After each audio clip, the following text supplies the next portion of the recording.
Instead of telling you to bind off, some patterns will tell you to break your yarn and then thread it through your remaining live stitches, which is what I'm going to do to finish off this mitten. So as you can see, my working yarn's coming from this last stitch. I've broken it and threaded it onto a tapestry needle, and I now just need to thread it through each of these stitches. So if I was going to continue knitting, I would go into this stitch next. So that's where I'm going to start, and I'm just going to thread my tapestry needle through this stitch, keep going through each stitch. So that's all the stitches on this needle. And then because I have a second needle, if I was to continue knitting from this stitch, I'd go over to this stitch. So that's where I'm going to go next.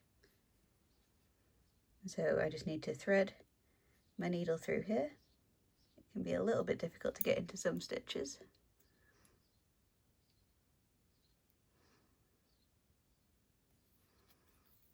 And then I'll just keep going through each of these stitches.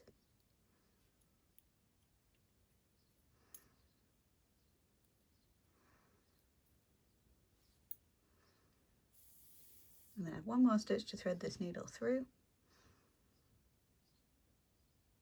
So I'm just going through the bottom of these stitches because I find that the easiest point to get your needle into.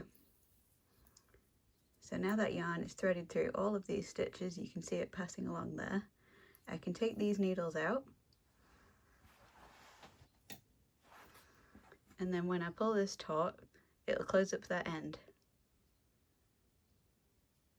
This is quite often done as well for projects like hats. So now just to finish this off, obviously this yarn tail is on the outside of my project and I want it hidden on the inside. So I'm just going to thread that through to the inside of my project. So it doesn't matter exactly where you do this, but you can see that the yarn is coming out there.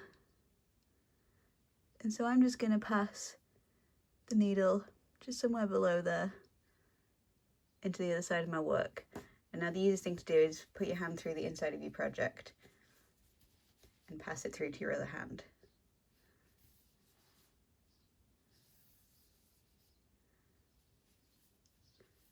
And then you're just going to weave in your end on the inside of your work to finish that off.